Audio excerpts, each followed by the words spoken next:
Cartas hispanistas al rey de España. 16 autores de toda la hispanosfera se dirigen al rey de España para relatar las verdades históricas de los 3 siglos de convivencia en unidad. 16 autores de los más variados países hispanos, Chile, Argentina, Perú, Colombia, Ecuador, Cuba y España, han trabajado coordinadamente para presentar un libro fácil de leer y ameno, en el que se presentan las principales verdades históricas que el ciudadano medio debe conocer sobre los 300 años de convivencia fértil y pujante de los territorios de ambos hemisferios unidos bajo la hispanidad, desde la fundación de universidades a la preponderancia mundial del Real de A8, desde las leyes de Indias a la influencia de las potencias extranjeras en la ruptura. Cartas hispanistas al rey de España. Participan como autores, entre otros, el periodista y divulgador argentino Patricio Lons, el doctor profesor de la Universidad Abat Oliva Javier Barraicoa, el autor del libro Las leyes de Indias, Julio Enche, el escritor y exdiputado Ernesto Ladrón de Guevara, el presidente de la Asociación Historiadores de Cataluña, Óscar Uceda, el autor del libro El fin del Imperio de España en América, Cesario Jarabo, el autor de Sureños a las armas, Ángelo Guíñez, la divulgadora peruana Fabiola Rivera, conocida como la profe hispanista. El lector se sorprenderá al conocer multitud de detalles sobre ese periodo de nuestra historia, como por ejemplo las medidas que se tomaron para evitar el envilecimiento del Real de A8 y así asegurar que fuera la divisa de referencia mundial durante 3 siglos, sobre cómo el Hospital de Jesús en México lleva casi 500 años operando ininterrumpidamente, la misma ubicación que le otorgó a Hernán Cortés, siendo hoy día un centro en el que se practica la más moderna cirugía, como ya desde el primer momento de la fundación de las primeras universidades, como la de Santo Domingo en 1538 o la de Lima en 1550, se crearon cátedras para enseñar y proteger las lenguas indígenas, entre otros muchos datos curiosos, llamativos y reveladores. Cartas hispanistas al rey de España, ya disponible en Amazon, Casa del Libro y las mejores librerías. Buenas tardes a todos los espectadores. Tenemos la suerte de contar hoy con Marcelo de la Puebla, redactor de uno de los capítulos del libro de Cartas hispanistas al rey de España, redactor del capítulo que habla sobre la música y las artes. ¿Por qué? Pues porque él es músico y docente, es profesor titulado de guitarra clásica y de guitarra flamenca, y no solo eso, además es doctor en historia y estudios humanísticos, o sea que tenemos esas dos vertientes y puede ser interesantísimo lo que charlemos hoy con él. Bienvenido, Marcelo, un gusto estar contigo. Muchas gracias, Pablo. Antes que nada tengo que corregir algo. Aún no soy doctor, soy candidato a doctor. Pero ya estás haciendo el doctorando. Exactamente. Ya tengo el título de máster, también en historia de, como se dice, de América Latina. Bueno, interesantísimo. Tus conocimientos seguro que nos van a iluminar. Y bueno, y eres un artista reconocido que has dado conciertos y clases magistrales de guitarra por toda Europa, América, África, y has grabado para discotecas especializadas. Realmente un profesional y un docente de alto nivel que has aprendido con músicos muy conocidos, ¿no? Guitarristas muy conocidos. Sí, bueno, tengo la fortuna de haber conocido, de haber tenido grandes artistas en mi camino, ¿sabes? Eso desde la infancia. ¿Sabes? Pues cuéntanos un poco, porque tú eres chileno, todavía tienes un poquito de acento chileno, ¿no? Sí. Eres un artista, un músico vocacional, pero la vida te ha llevado por muchos países, has vivido mucho tiempo en Francia, ¿no? Y ahora vives en Sevilla muy felizmente, como describes a menudo en el propio capítulo del libro, y trabajas en Sevilla como profesor de guitarra flamenca, ¿no? Nada menos. ¿Cómo ha sido un poco tu trayectoria vital? Siempre, por lo que yo conozco, por lo que he hablado contigo, siempre muy ligada al ámbito de la música y de las artes, pero con un gran periplo, ¿no? Sí, sí que un gran periplo. A ver por dónde empiezo. Pues mi periplo empieza en Dinamarca, porque soy chileno de madre danesa, de padre chileno y de madre danesa. Mis padres se conocieron en París cuando eran estudiantes. Mi padre recién salió de la mili con una beca de estudios para aeronáutica en París. Ahí conoce a mi madre, que también es estudiante. Se casan en Dinamarca y yo nazco en Dinamarca. Nos rodeó de toda mi familia materna. Lo que pasa es que las leyes de extranjería de aquel entonces en Dinamarca ¿cómo te explico? Eh, la nacionalidad la daba el padre en esa época. Ujú. Es decir, que Ajá. al ser de padre extranjero, no tuve nacionalidad danesa. O Y sea, de hecho, aun habiendo nacido en Dinamarca, que yo no sabía eso, tú eras chileno de nacionalidad entonces, ¿no? Ujú. claro. Y entonces yo fui apátrida los primeros meses de mi vida, hasta que mi padre Ciudadano del mundo. que me lleva, y que en esa época era todo un peligro también, porque vivíamos en provincia, en la península de Jutlandia, y había que ir a la capital, que está en una de las islas. Entonces había que tomar los ferries e ir al único consulado chileno en esa época, ¿no? Ujú. Y ahí bueno, soy inscrito como un chilenito más. O sea, que eso es lo que yo le debo a este país llamado Chile, el haberme dado ciudadanía.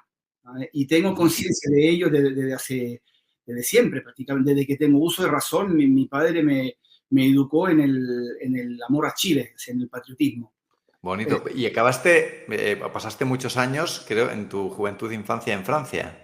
Exacto, en cuanto le salió el puesto, en cuanto mi padre terminó los estudios y le salió un puesto en el aeropuerto de París, de Orly, nos fuimos a Francia. O sea, yo llegué con un año y pico y entonces vivíamos en nuestra radio sur de París, cerca del aeropuerto de Orly, donde trabajaba mi padre y que al final terminó siendo jefe de operaciones de vuelo, lo cual nos permitía viajar con mucha frecuencia a Chile.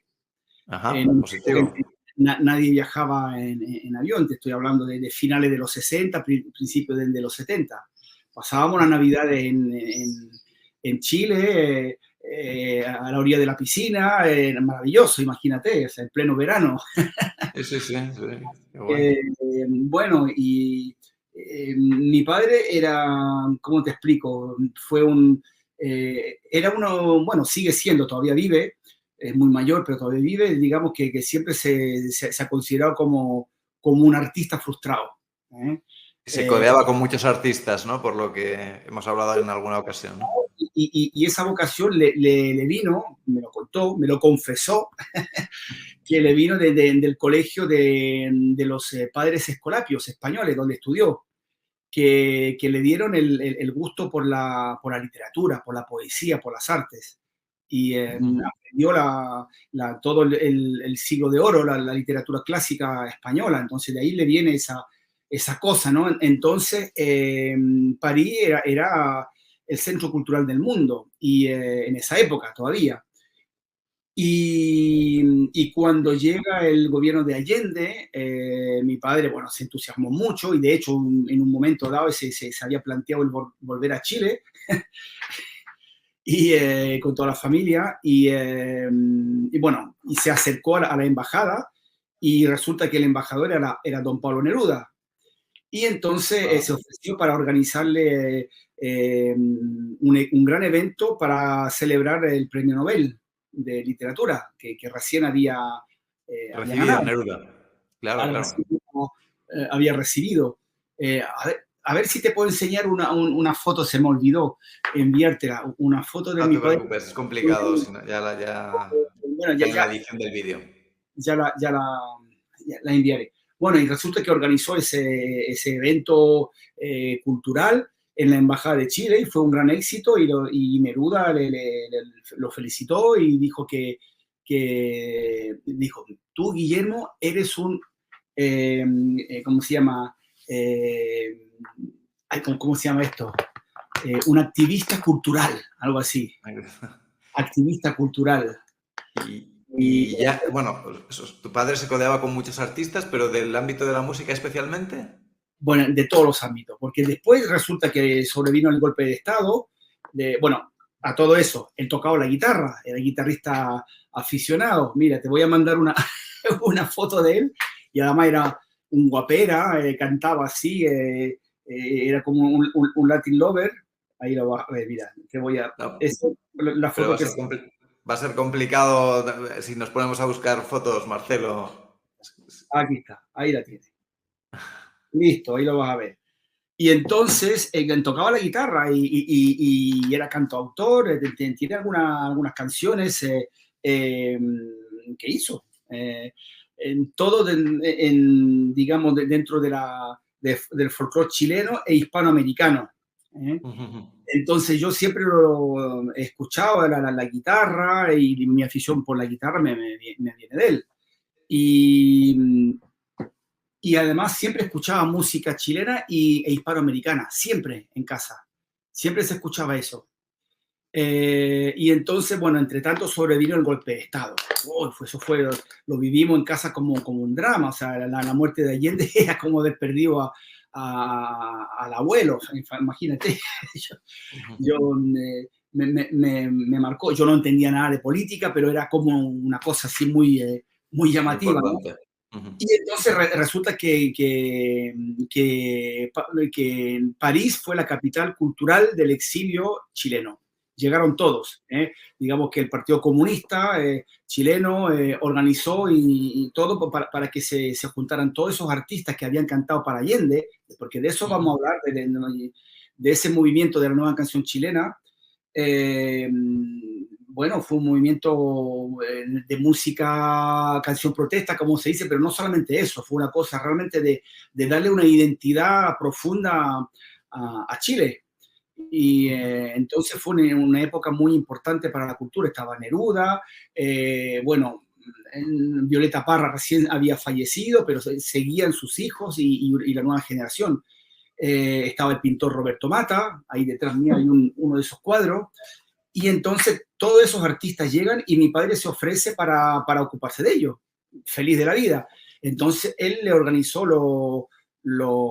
él organizó los más importantes actos culturales del exilio chileno e hispanoamericano, porque también estaban los argentinos, estaba Atahualpa Yupanqui, estaba el argentino, el cantautor Atahualpa Yupanqui, que yo crecí con. Muy conocido, sí. O sea, que tú te criaste en ese ambiente de verdadera efervescencia cultural del exilio chileno y de otros países hispanoamericanos con primeras figuras. Exactamente, entonces de Argentina estaba Atahualpa Yupanqui, Mercedes Sosa, no vivía en París, pero pasaba siempre y también la conocíamos, estaba el uruguayo Daniel Biglietti, y bueno, estaba la nueva canción chilena prácticamente al completo, ¿sabes? Estaban los hijos de Violeta Parra, Isabel y Ángel Parra, estaba el conjunto Quilapayún, después llegó el conjunto Los Jaivas, y ya, pues, en fin, y todos se quedaban.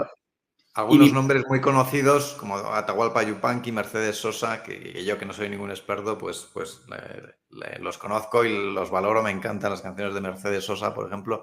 O sea, que es impresionante que hayas vivido tan de cerca, que hayas convivido con esas personalidades. Y alguna vez hemos comentado que en ese exilio en París, en ese ambiente artístico-musical, sí que había, y como en otras líneas culturales hispanoamericanas de esa época, de la década de los 70, de los 80, sí que se vivía el hispanismo, ¿no? Sí que había, a lo mejor, a veces un hispanismo sin España, un hispanismo hispanoamericano, a lo mejor un poquito sesgado hacia las izquierdas, pero sí con un sentimiento de unidad y de defensa cultural frente al mundo anglosajón, ¿no? Exactamente, exactamente. En aquella época el patriotismo era más bien una cosa de la izquierda, mientras que la derecha tendía a ser pro-anglosajona. Había una derecha nacional, pero no era tan, espero no equivocarme, pero yo no, bueno, evidentemente con la excepción de Carlos Ibáñez del Campo, que él sí tuvo mirada hispanista desde un pensamiento de derecha, pero no de la derecha liberal, sino de la derecha conservadora.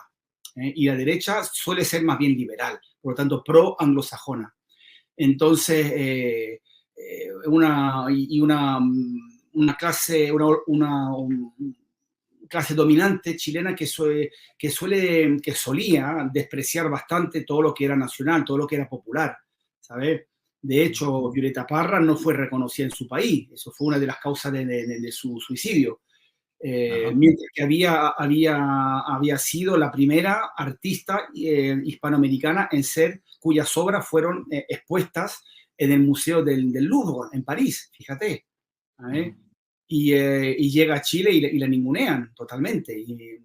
Entonces ella dedicó toda su vida a la defensa del patrimonio chileno, principalmente el folclore campesino, la artesanía, la poesía popular. Y entonces, claro, o sea, era más bien conservadora. O sea, era la izquierda en aquel entonces, y en particular los comunistas. Hay que tomar en cuenta de que en esos años el comunismo apoyaba los movimientos nacionalistas en el tercer mundo. Hay que tomar en cuenta eso. Porque las clases obreras en los países occidentales ya se estaban alejando del comunismo. Entonces buscaron un nuevo proletariado en los países. Ahí apoyaron a Vietnam, apoyaron a los países africanos y apoyaron, claro, la revolución en Cuba, que inicialmente fue una revolución más bien nacionalista. Después no tuvo más remedio que sumarse al Pacto de Varsovia, pero inicialmente fue así. Entonces, acuérdate el grito de guerra de los revolucionarios cubanos, era patria o muerte venceremos. Y lo mismo los chilenos, o sea, por encima de todo era defender la soberanía frente al imperialismo, era eso. Acuérdate que Neruda, que Allende nacionalizó el cobre.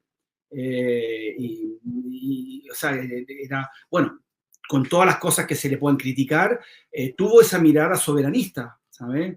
Entonces, mientras que la derecha no tuvo eso, tendía más bien a ser pro-anglosajona, pro-americana, pensando que era bueno aliarnos a esa potencia y que nos beneficiaba. Desde la izquierda teníamos claro que no. Entonces, sí, se defendía, primero que era el nacionalismo, el patriotismo, pero con una mirada latinoamericana, como se decía en la época. Se hablaba de la patria grande. Se habla de la patria grande y... un concepto que se vuelve a recuperar ahora, ¿no? Y eso sí, siempre se percibe en muchas de las canciones de entonces, esa visión común de Hispanoamérica. Y canciones de Mercedes Sosa que trasciende el país, ¿no? Y se nota que está hablando del conjunto de los países hispanos o iberoamericanos, ¿no? Y eso se ha perdido, ¿no? Lamentablemente desde hace unas cuantas décadas, aunque se hable de música latina, siempre la palabra latina, desgraciadamente, en lugar de música hispana, y es una música que vende muchísimo y por eso están los Emmy Latin Awards y toda la industria musical estadounidense detrás, pero no hay nada de conciencia hispana, ¿no? Lamentablemente. Se ha perdido. Yo creo que sería bueno, si me lo permite, poner algunos ejemplos de esas canciones, ¿sabes?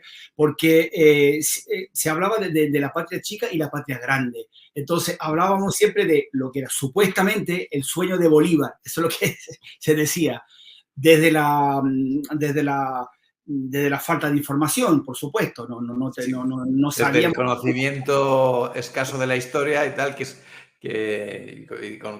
supongo la imagen de Bolívar, pues eso, como... Claro, pero digamos que el sentimiento era sincero. Entonces, lo que hizo Violeta Parra, después de haber dedicado su vida al rescate del folclore más tradicional, más de tierra adentro, al final de su vida incorporó instrumentos musicales que no eran chilenos, como el charango boliviano, el cuatro venezolano, la quena de los Andes, etc. Entonces, a partir de ahí, sus hijos, siguiendo su ejemplo, desarrollaron una nueva música chilena con instrumentos latinoamericanos, como se decía. Y eso fue la nueva canción chilena, que no fue solamente canción protesta, que fue también nuevo sonido, una cosa totalmente inédita. Además, hicieron composiciones instrumentales de gran nivel. No sé si dará tiempo de poner algunos ejemplos, pero yo creo que mi hispanismo viene de ahí.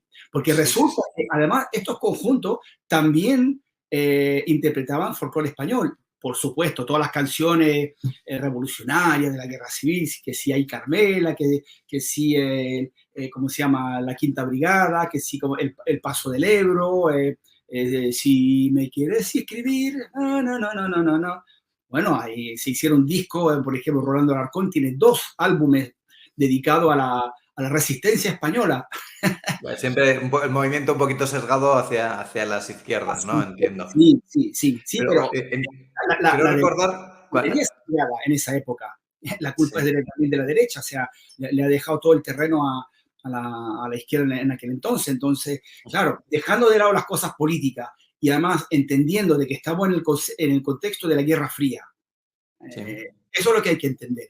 Sí, sí, sí. Es muy fácil criticar al comunismo, por supuesto, ya sabemos lo que es, pero hay que entender el por qué llega y por qué el programa de Salvador Allende causa tanto entusiasmo entre la juventud y entre gran parte de la clase obrera y el campesinado. O sea, ¿por qué triunfan? ¿Por qué esas ideas prosperan? Porque hay un vacío o había una necesidad ahí muy fuerte y que viene de, bueno, yo lo entendí después con el tiempo y desde que cuando ya entré de lleno en el hispanismo, de que nuestros males empezaron en 1810 en Chile. Y desde entonces no salimos, pero desde la izquierda se intentó salir de ahí, digamos, dentro del contexto de la Guerra Fría, en nombre del antiimperialismo. Entonces, eso hay que respetar, y eso totalmente... Es curioso, si mirando desde ahora, pues te das cuenta que es como intentos de superar esa situación de desgracia en la que no se cuenta con la información para superarla, ¿no?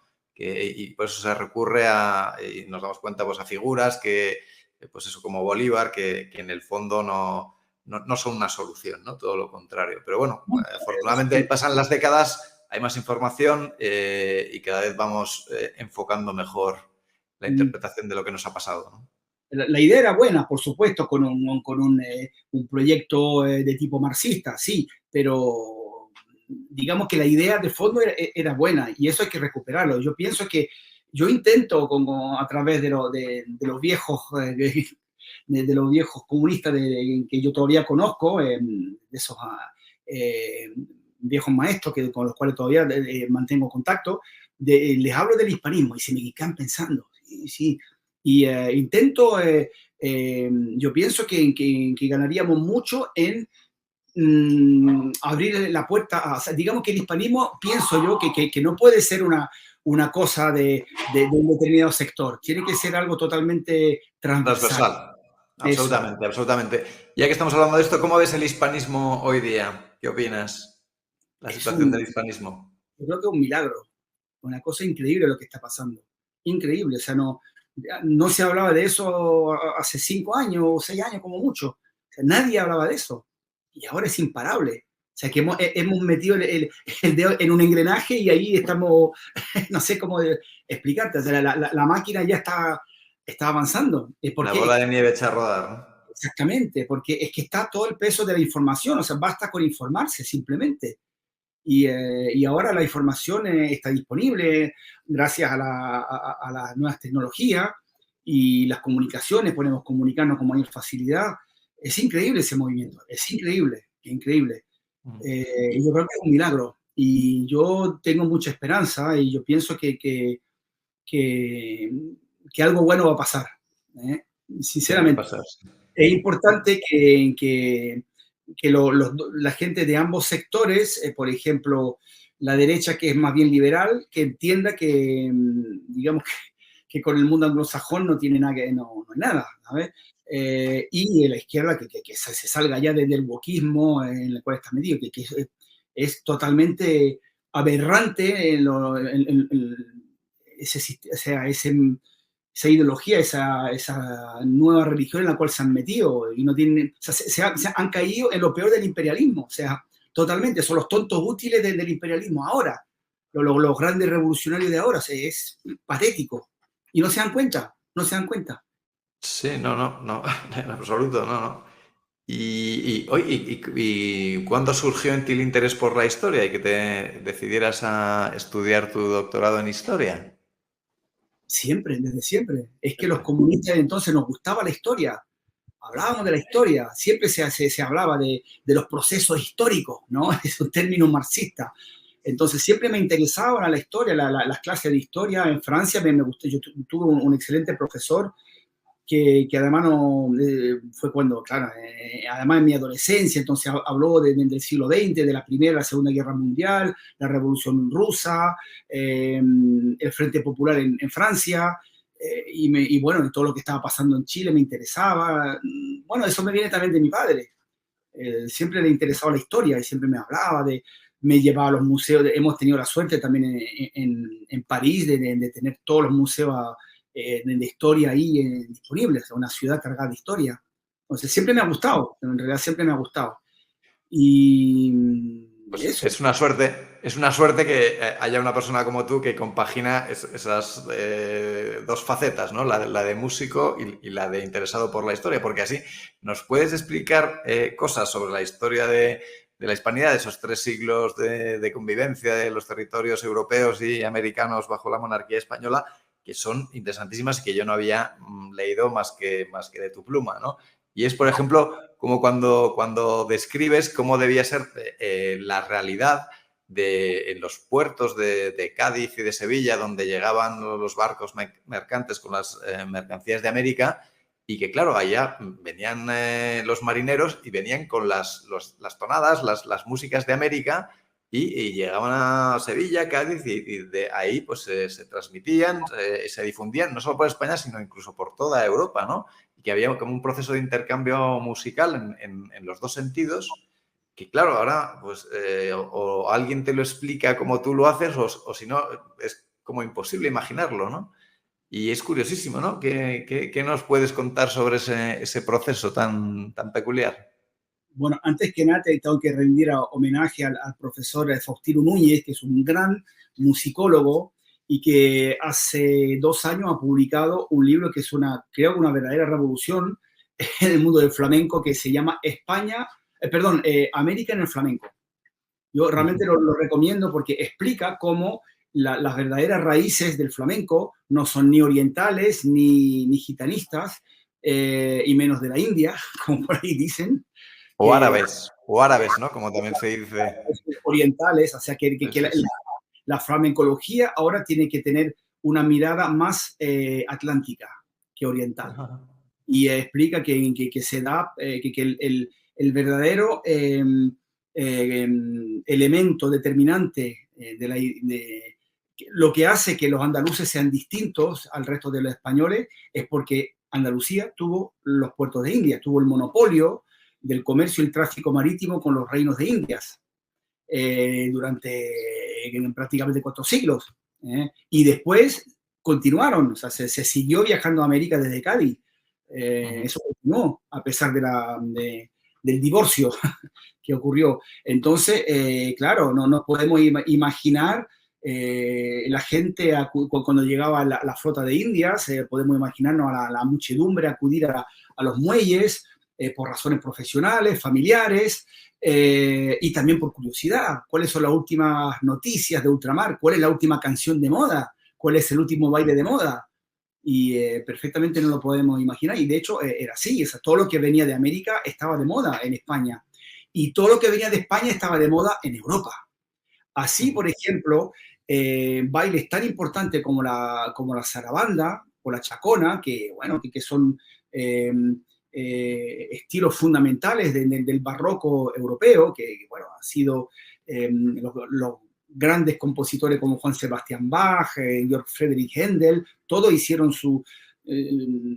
compusieron varias zarabandas. Bueno, Juan Sebastián Bach tiene la famosa chacona para violín solo. Bueno, son bailes de origen hispanoamericano, igual que el fandango. Poca gente lo sabe. Y ahí está. O sea, aparte de la zarabanda, la chacona y más cosas, el diccionario de autoridades de 1735, si no me equivoco, describe al fandango como el baile baile introducido por los que han estado en los reinos de Indias. Algo así dice.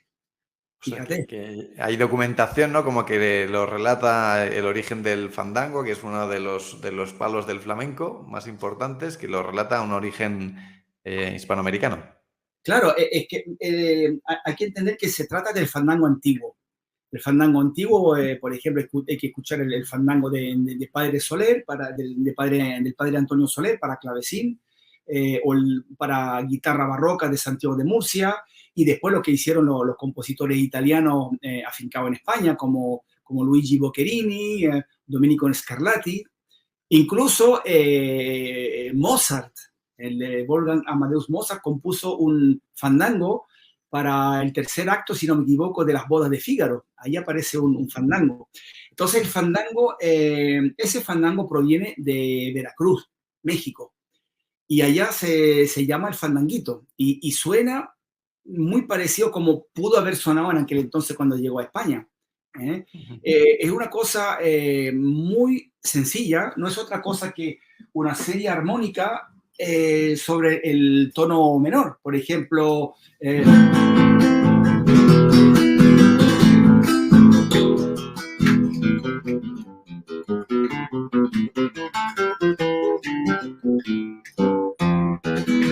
cositas así sencillas. Qué belleza. Un instrumento improvisan, bueno, también se canta, se baila. Y naturalmente en España se hace con el rollo español, a la manera española, con castañuelas, con toda la indumentaria folclórica, y la manera de tocar la guitarra es algo más bien así.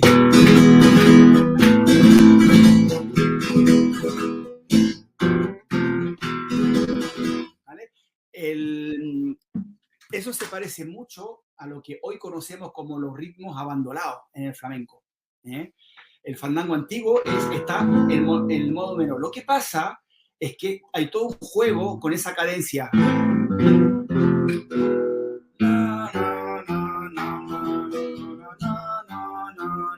Ese tipo de cadencia está en toda la música hispanoamericana. No es una cosa de los árabes. Eso está... la cueca chilena empieza en menor.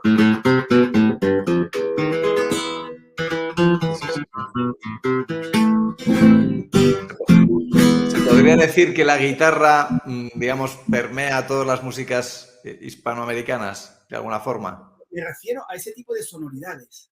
Sí, sí, sí.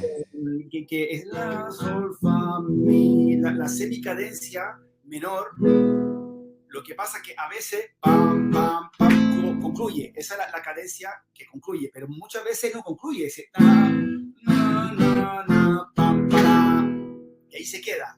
Eso es la semicadencia. Y a partir de ese momento hacemos el recorrido inverso.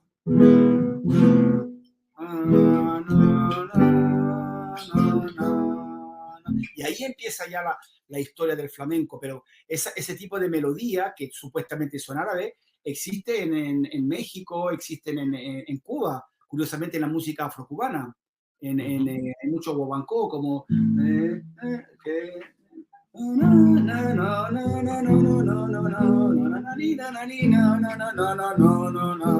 ese tipo de melodía, ¿vale? Lo que llaman el modo frigio. El frigio es un modo griego, pero no tiene nada que ver con el frigio. O sea, es un sistema armónico y melódico que se ha forjado en las Españas, que por supuesto se desarrolla sobre todo en Andalucía, y el gran laboratorio musical es Andalucía, porque Andalucía recibe todo. Los puertos de India. Entonces, el asunto es que en algún momento pasamos de esto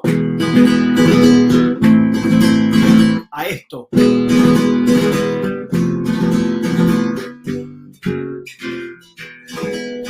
Y ahí tenemos el fandango moderno. Según palabras del compositor y guitarrista José de la Trinidad Huertas, que compuso una serie de variaciones sobre el fandango antiguo y el moderno. El antiguo es ese, que va en modo menor, totalmente tonalidad menor, de la menor, bueno, la nota que sea, pero el moderno es lo que conocemos con el modo flamenco. Eso es moderno, en realidad. Eso sí, que ya lo identificamos más las personas legas en la materia con el flamenco actual, ¿no? Sí. Claro. Entonces, el flamenco es un arte moderno, y que está en perpetua evolución. Entonces, ahí está la historia. Por eso, Faustino, digamos, desmonta ese mito orientalista del flamenco. Y hay muchos estilos, como decías, estilos chilenos que al final suenan muy parecidos a este fandango antiguo, ¿no? Inicial. Ujú. Claro, claro. Bueno, mira, hay, hay elementos que saltan a la vista, o al oído, mejor dicho, a la vista y al oído. Es Ujú. decir, el zapateado, el taconeo, se zapatea en toda Hispanoamérica, desde Es México verdad, hasta la Patagonia. exacto, todos los bailes regionales, es verdad, incluyen. ¿Y dónde se zapatea en España? Solo y exclusivamente en el flamenco y en la tercera sevillana. En Sí, sí. ningún otro baile regional, ni castellano, ni catalán, ni gallego, ni aragonés se zapatea, solo y exclusivamente en el flamenco. ¿Vale? Sí, sí, sí, súper curioso, sí, sí, sí, cierto. Claro, entonces el mito orientalista se cae porque yo no veo, yo viví 3 años en África del Norte, en Marruecos, y conozco un poquito la música, de hecho yo me he codeado con músicos marroquíes, muy bueno, excelente, y ellos mismos me dicen que el flamenco no es música árabe, que sí que hay conexiones, por supuesto, pero son muy lejanas, empezando porque no se zapatea en la música árabe. ¿Sabes? Sí, sí, sí, sí, sí, sí. Curiosamente, hay un baile zapateado en Marruecos, solo y exclusivamente en Marruecos, pero en la costa atlántica, cerca de donde justamente estaban las ciudades portuguesas, de Casablanca, ¿cómo se llama? Mogador y todo eso. En esa región, probable que hayan habido contacto entre músicos y bailadores hispanos que pasaban por ahí, porque las carabelas pasaban por África del Norte antes de llegar a las Canarias. Ahí hay Ujú. un tema que investigar, ¿eh? Pero está No, claro que curiosísimo. es hispano y más bien afrohispano. ¿Eh? Y hay otro elemento en el flamenco que también salta al oído, que son el tipo de letras, esas letras tan trágicas, tan... es la tragedia que se canta y se baila, o sea, que una tragedia festiva, una cosa muy curiosa, de que otras culturas no lo entienden. O sea, qué música más alegre, pero qué letras más trágicas. ¿Cómo puede ser eso? Y si tú escuchas la letra de la ranchera o de las canciones mexicanas, son terribles. Te hablan de venganza, de muerte, de que me corto las venas, que no vale nada, la vida no vale nada, o sea, una cosa terrible, pero todo eso es una música muy alegre. A ver, y eso existe en el tango argentino, existe en el pasillo ecuatoriano y existe en el flamenco. En el folclore regional español no existe ese tipo de letras. Son letras, a mí me encanta el folclore, pero son letras más amables, ¿no? No, Sí, no sí, tiene sí, sí. de esa tragedia de la vida, ¿no? Esa tragedia que se canta y se baila, esa Sí, tragedia sí, sí. festiva. Es una cosa Súper curioso. muy de loco, ¿no? Muy Sí, de- no, no, pero está claro que es común que, Entonces, que... a eso no está en las letras árabes. Yo conozco las letras, la poesía árabe, te habla de perfumes, te habla de cosas delicadas, de ríos de miel, o sea, cosas muy melosas, muy bonitas. No te habla de tragedia, en absoluto, para nada. Muy interesante, muy interesante. Cuando hemos hablado otras veces, tú siempre abogas por el poder de la cultura y de la música hispana para ayudarnos a acercarnos, a impulsar el hispanismo. ¿Qué es lo que nos falta para, no sé, volver a tener alguna de esas escuelas musicales como la nueva canción chilena o la nueva canción hispanoamericana que había hace unas décadas para bueno, ayudar en este movimiento hispanista? Yo pienso que es fundamental que empecemos a dar la batalla cultural a través de las artes y en especial de la música. Porque yo he visto como mi padre llenaba, por ejemplo, recintos como el gran auditorio de la UNESCO, por ejemplo. Llenaba con música chilena, con todo, solidaridad con Chile, entonces grandes actos políticos, culturales, pero multitudinarios. Y eso yo he visto a mi padre organizar eso, pero eso es una cosa más bien de las izquierdas y especialmente de la izquierda chilena. una tradición chilena eso, desde la época de los primeros sindicatos, siempre se promovía alguna actuación, aunque sea una lectura de poema, alguna actuación de teatro y sobre todo la canción. Se promovía eso en Chile. Yo creo que me atrevo a decir que es una especialidad chilena.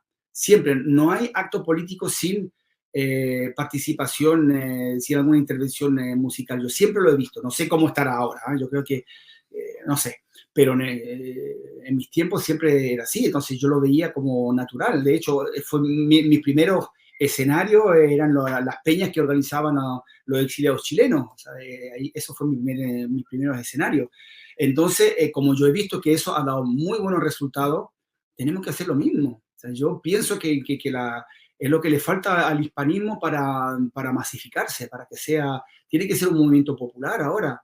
Tenemos que ganarnos a los hispanoamericanos residentes en España.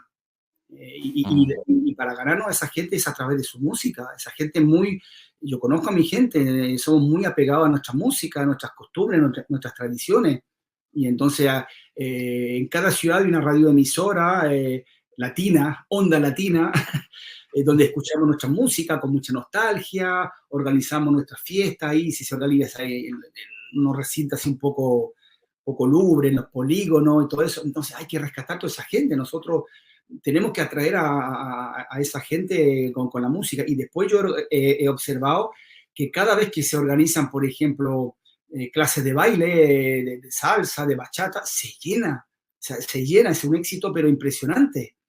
Y cuando viene un grupo cubano, el año pasado fuimos a ver el concierto de Marc Anthony en el Estadio Olímpico de la Cartuja, pero no sé cuántas miles de personas había, era una cosa impresionante y se sentía realmente una cosa de hermandad.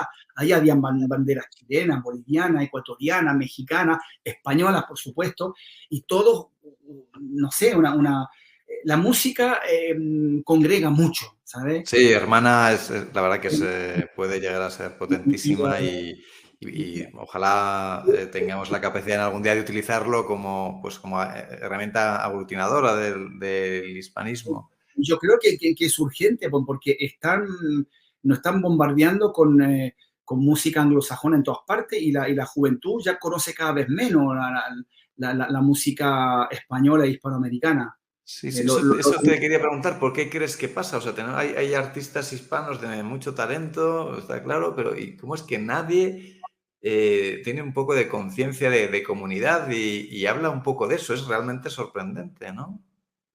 Mira, no es nada sorprendente, es el imperialismo anglosajón simplemente, que al no tener ningún enemigo al frente, pues campa a sus anchas.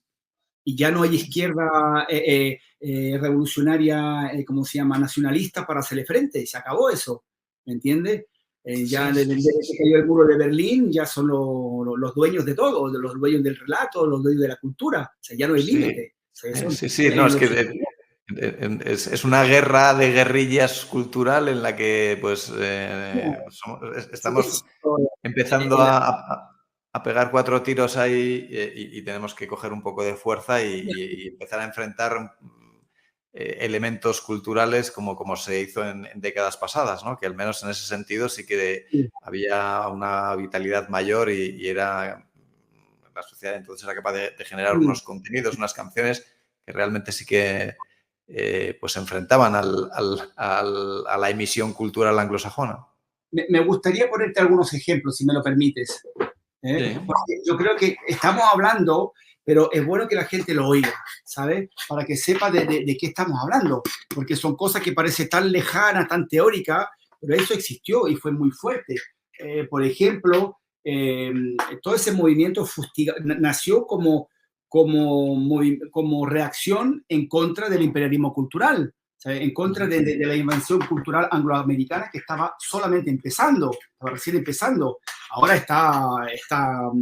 es totalmente hegemónica. Predominante, absolutamente, sí. Y no hay nadie para hacerle frente, pero eso fue el caballo de batalla de las izquierdas revolucionarias desde aquel entonces, ¿sabes? Entonces es bueno que se escuche eso, que la gente lo vea que eso existió, ¿sabes? A ver si te puedo hacer escuchar algunas cositas, porque me parece fundamental que lo oigan. Por ejemplo, mira, en contra de la ¿cómo se llama? De la invasión cultural angloamericana, yanqui, del imperialismo cultural yanqui, surgió ese movimiento de la nueva canción chilena. ¿Sabes? Pero hay que decir también de que el flamenco surgió en gran parte como reacción antifrancesa contra el afrancesamiento de las élites. Eso la gente se olvida. Hay muchas letras, sobre todo en las alegrías de Cádiz, que habla de los bombardeos de Cádiz, con las bombas que tiran los fanfarrones, se hacen las gaditanas tirabuzones, ¿sabes? Entonces fue un alarde de casticismo frente al globalismo de entonces. ¿Qué llevaba el globalismo? Era el mundo francés en esa época. Sí, sí. Napoleón. Y ahora, bueno, y dentro de, en el contexto de los años 60 y 70 era, bueno, el imperialismo yanqui, pero ahora estamos lo mismo. Lo que pasa es que no hay nadie para hacerle frente. O sea, se están creando ya, hay una sociedad civil que está empezando, pero todavía no hay nada con respecto a la cultura, a la música. Escucha, por ejemplo, el hijo de Violeta Parra, Ángel Parra, cantando una canción, es una sátira, es una burla en contra de la juventud agringada, ¿sabes? Sobre todo la juventud extranjerizante. Y se llama el Drugstore. Y el estribillo está en un ritmo chileno, viva mi patria chilena, o sea, con consignas patrióticas y un ritmo chileno, como haciendo una oposición. Mira, escuchemos eso, a ver si se oye. A ver si se escucha. A ver si se escucha eso. Ay, perdón.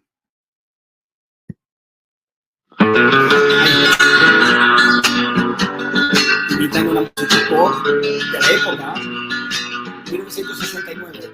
Hoy los sábados al drugstore, no solo por estar ahí, comemos chiclets con drogas, es un carnaval petit. Please, ofréceme una Pepsi. Oh, no, prefiero un Sprite. Aunque hay Orange, Ginger Ale. No sé qué voy a tomar. Viva mi tierra chilena, que no soporta cadena. ¿Vale? Bueno, un breve extracto. ¿Te das cuenta?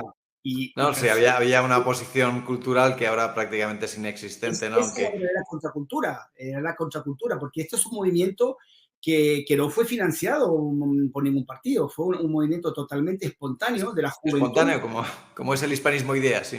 Exactamente. Ahora te venden el rap y lo grafítico como algo espontáneo de la juventud. Mentira. Todo eso son cosas programadas, son productos de laboratorio. El rap, igual que el reggaetón, son productos de laboratorio. O sea, son productos imperialistas, o sea, totalmente. Ahora, mira, escucha eso. Violeta Parra tocando una cueca chilena con un charango boliviano y cantándole a los pueblos americanos. Es un verdadero himno. Y además, ahora no dice latinoamericano, en esa época nadie decía latinoamericano, decía americanos. Los americanos éramos nosotros, y me parece que en España también. Hemos perdido ese término. Cuando decimos los americanos pensamos en los Estados Unidos, sí, pero también existen Estados Unidos mexicanos. Ellos se han apropiado el término. Ellos se han apropiado, pero bueno, creo que al menos en España esa distinción la solemos tener clara, sí. Mira, escucha eso. Violeta.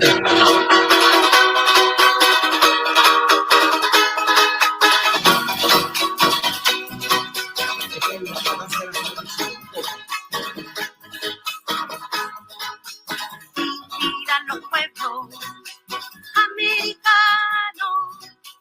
vivirán los pueblos americanos, mi vida se siente acongojada.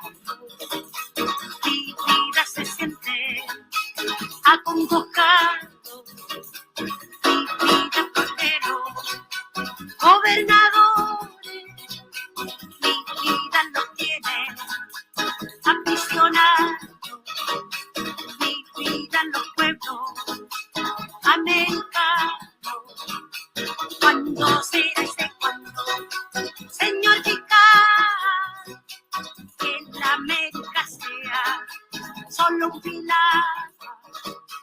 ¿Cuándo será ese cuándo?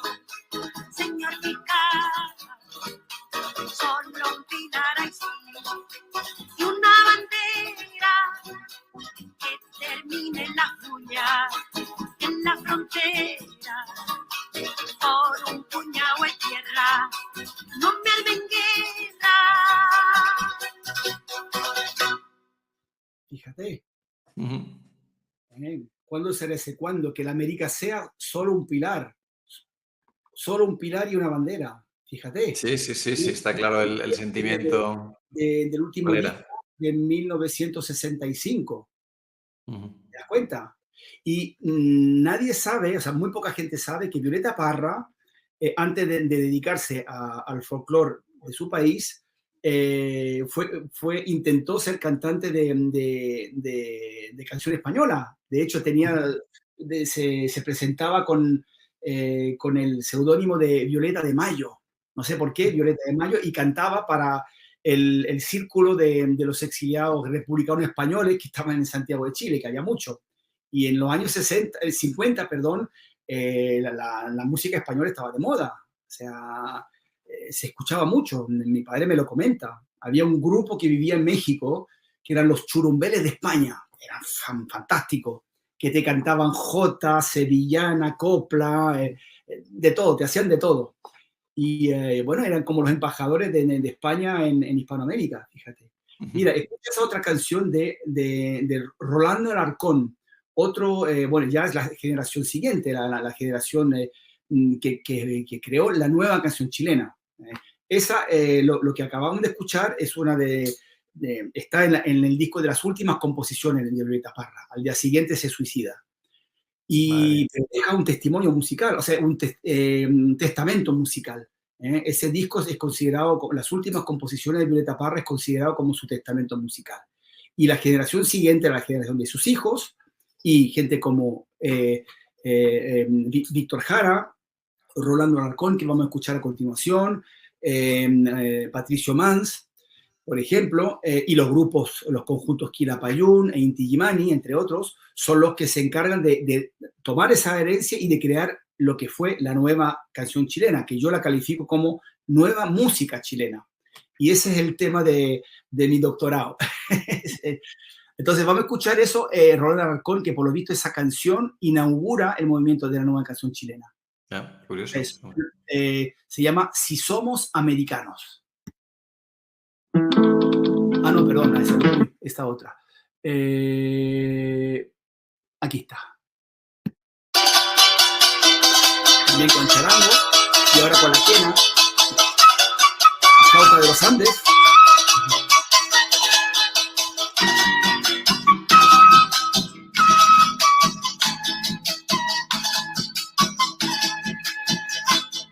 Si somos americanos, somos hermanos, señores.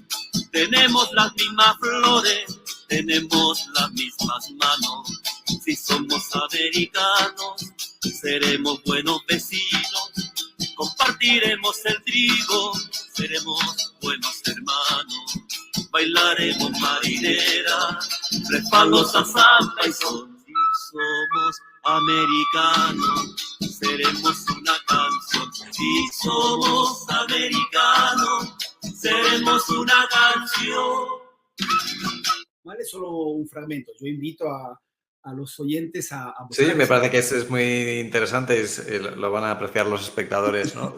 Y al final es que se ve cuál era el horizonte de estas canciones, ¿no? Sí, Pero fíjate que, por ejemplo, ese mismo autor, ese mismo cantautor, Rolando Alarcón, también cantó, es el que hizo 2 álbumes dedicados a la canción revolucionaria española. Por ejemplo, vamos a escuchar fragmento, a la manera chilena, pero escucha eso.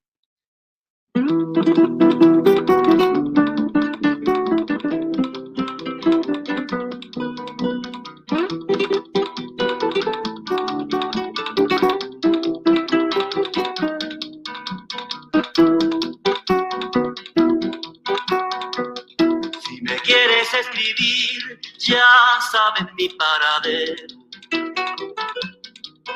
Si me quieres escribir, ya sabes mi paradero. En el frente de batalla, primera línea de fuego. En el frente de batalla, primera línea de fuego.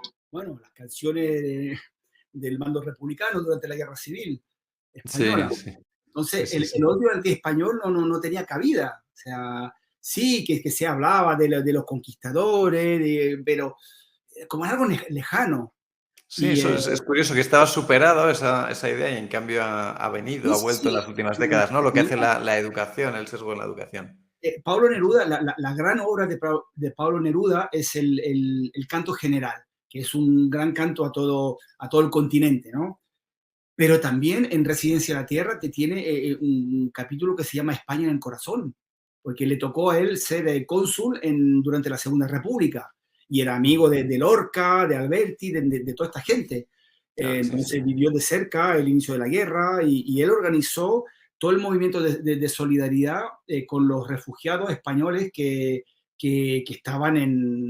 fueron muy mal recibidos por la hermana República Francesa, que fueron recibidos en campos de concentración, en la playa, en pleno invierno.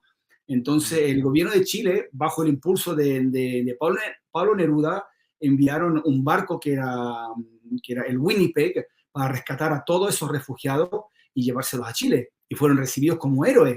Creo que fueron 5.000, pero después fueron más. Y muchos entonces había un verdadero cariño hacia España, no había esa cosa en absoluto, había una cosa de solidaridad antifascista, como se decía en aquel entonces, ¿no? Sí, sí, sí. Y mira, te voy a hacer escuchar una cosa muy curiosa. El conjunto Quilapayún interpretando, bueno, a musicalizar, bueno, el autor es uruguayo, pero ellos lo adaptaron a su manera, una especie de bulería curiosa, pero bulería de los Andes, como lo digo yo, sobre un texto de Lope de Vega, del Fuerteovejuna, la canción de Frondoso. Escucha eso, interpretada por el conjunto Quilapayún, fíjate.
para ser su soberano y no un esclavo sumiso. Cuidado con el dado, cuidado con el dado, cuidado con el dado. Bueno, Marcelo, Esa idea. pues nada, Bueno, muy curioso, y la verdad que tienes una cantidad de conocimientos apabullantes sobre la música hispana, sobre lo que ha sido nuestra historia en este ámbito. Estaba pensando, echando un vistazo sobre tu capítulo, ¿qué es lo que crees que te gustaría que trascendiera, que la gente cuando lo leyera se quedara ¿qué sería para ti lo más importante?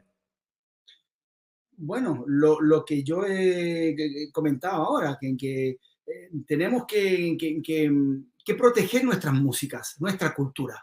¿Eh? Hacer exactamente lo que lo que hizo esa generación. Y bueno, en parte yo también, cuando yo estaba allá, también estuve metido un poco en política, en época de clandestinidad, y también eso es lo que se defendía, ¿sabes? Pero sobre todo la generación de mis padres, toda esa generación de artistas, hay que retomar eso. Hay ¿Eh? que retomarlo, hay que imitarlo, sí, sí, con un Y enfoque un poco distinto, pero hispanismo se tiene que retomar con la manera artística, porque yo he observado también en los viajes que he hecho, que he tenido la suerte de hacer por el mundo, de que nuestras músicas son las que más gustan. O sea, se cree que lo normal es que en todas partes haya música anglosajona, pero lo que realmente gusta son nuestras músicas. Yo he sabido desde la existencia de peñas flamencas y de academias de bailes caribeños en los sitios más increíbles, ¿sabes? En Siberia, cierto, es cierto. Sí, sí, sí. y de verdad, o sea que cualquiera se pone a tararear qué sé yo, que viva España. Todo el mundo lo conoce, aunque sea la melodía, ¿sabes? O alguna canción. Mira, la canción más conocida en el mundo, la más universal, suelen decir que es una de los Beatles, no diré cuál. En realidad es Bésame Mucho. Se canta en todos los idiomas. ¿Eh? O sea, yo tengo ahí una recopilación en ruso, en árabe, en hebreo, en alemán, en danés. O sea, es la que más se canta, la canción que más ha sido versionada. Fue versionada por los Beatles, fue versionada por Elvis Presley, por Frank Sinatra, entre los más famosos. Imagínate. Súper curioso. Una Sí, canción sí, sí. mexicana, una canción mexicana. Y entonces no nos damos cuenta del valor, de la fuerza que tiene nuestra música, ¿sabes? Subestimamos el poder de nuestra cultura y si seguimos siendo una comunidad y seguimos, pasan las décadas y aunque estemos separados políticamente, pues nos seguimos reconociendo como miembros de una misma hermandad, es por esto, por el poder de nuestra cultura. Y es que es es sorprendente que no lo pongamos en valor. Recuperar eso, es fundamental. Eso nos va a dar mucha fuerza, porque eso fue no estoy inventando nada, estoy simplemente contando lo que yo he visto y que ha funcionado, ¿sabes? Y no sé si da tiempo, ¿cuánto tiempo nos queda de Bueno, ya llevamos una horita y para no hacerlo demasiado largo a los espectadores...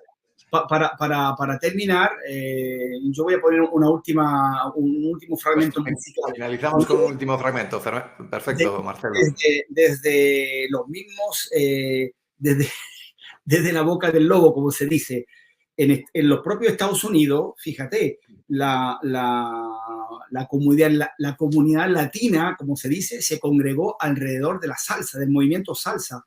Y bueno, tuvieron incluso una empresa muy importante, una empresa artística que era la Fania, una empresa discográfica de conciertos, y de ahí estaban todos los grandes grupos del Gran Combo de Puerto Rico, la Sonora Ponceña, sobre todo puertorriqueño, pero también estaba la diva de la salsa, la cubana Celia Cruz, en fin, después apareció el venezolano Oscar de León, el cantautor Rubén Blades.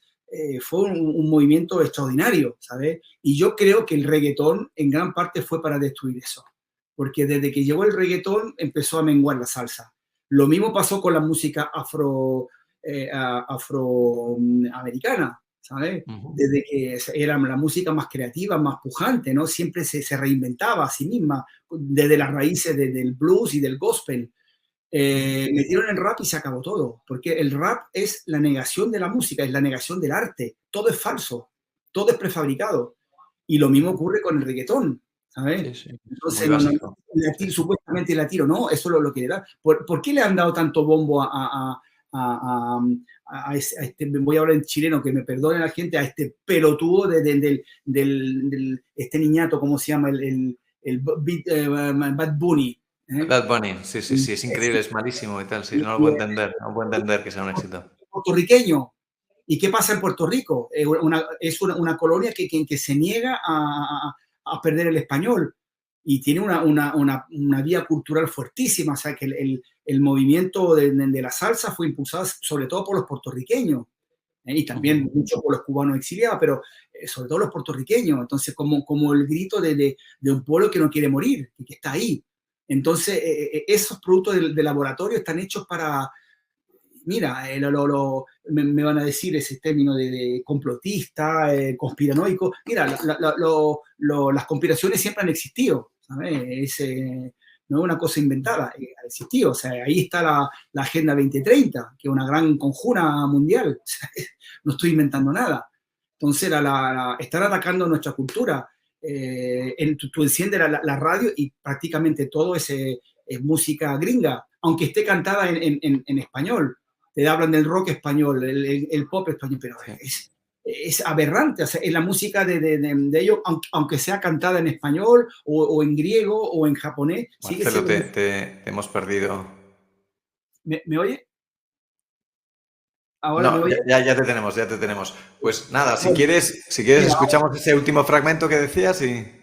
Eso es como el eco de la primera canción que hemos escuchado, que de Ángel Parra, que fustigaba y que se burlaba de la subcultura angloamericana. Vamos a escuchar eso en la voz de Tony Vega y la orquesta de Willy Rosario, puertorriqueño. Se llama Cambia el paso, o sea, busca el ritmo. Olvídate del rock and roll y baila lo latino.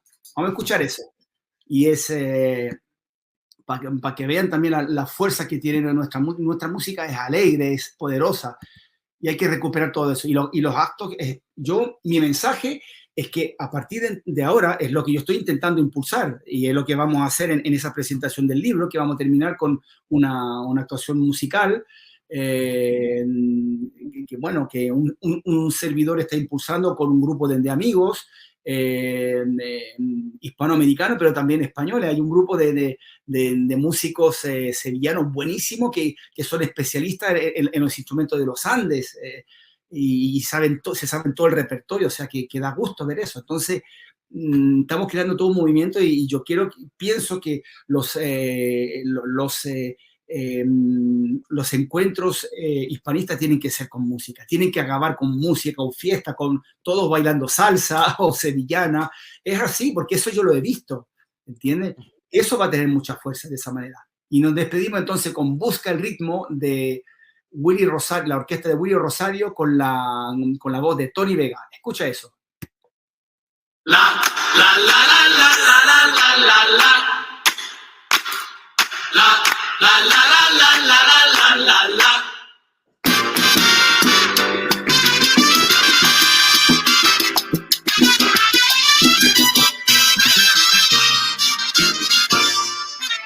Escucha esas orquestaciones extraordinarias, esas músicas son extraordinarias.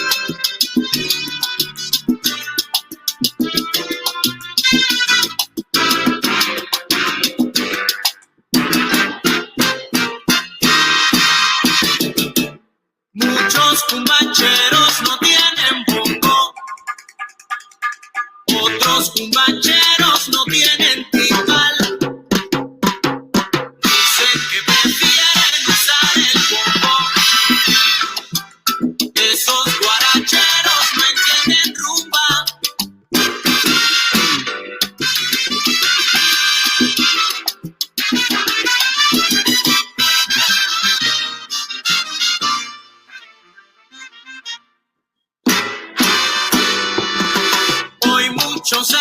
boleros no bailan bomba, no conocen cumbia ni oyen boleros, y otros se la pasan en agujeros, ensayando con ritmos extranjeros, y otros se la pasan en agujeros, ensayando con ritmos extranjeros.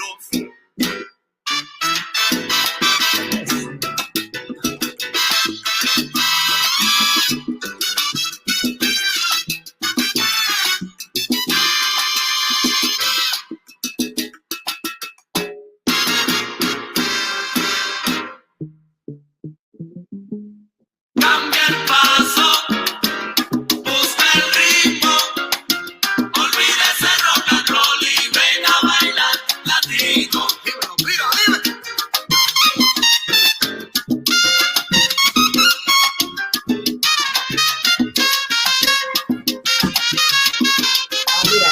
Cambia el paso, busca el ritmo, olvida ese rock and roll y ven a bailar latino. Sé que mi rumba es moderna, que mi sabor es distinto. Olvida ese rock and roll y ven a bailar latino. Yo te lo pido, cambia el paso, busca el ritmo. Olvida ese rock and roll y ven a bailar latino. La fiebre tuya es de ahora, yo soy salsero de siempre. Puede que esté de moda, pero no llena a mi gente, así que cambia el paso, busca el ritmo, olvida ese rock and roll y ven a bailar latino.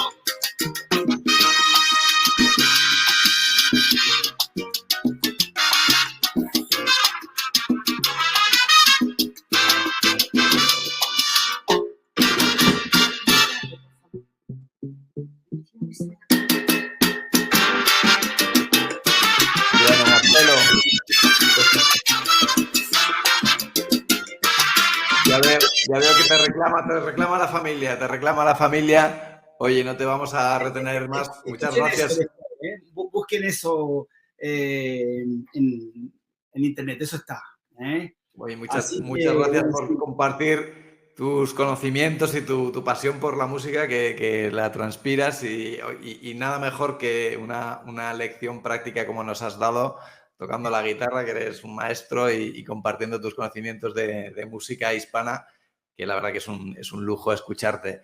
Y pues, oye, emplazamos a todos los espectadores a que lean tu capítulo, a que compren el libro, porque al final lo que tratamos es eso, de difundir conocimiento sobre nuestra historia común, de difundir amor a nuestra comunidad, y también emplazamos sobre todo a la gente de Sevilla o de cercanías de Andalucía a que el próximo jueves, el día 22, a las 7, pues si quieren que acudan a la librería El Verbo, me parece, ¿no?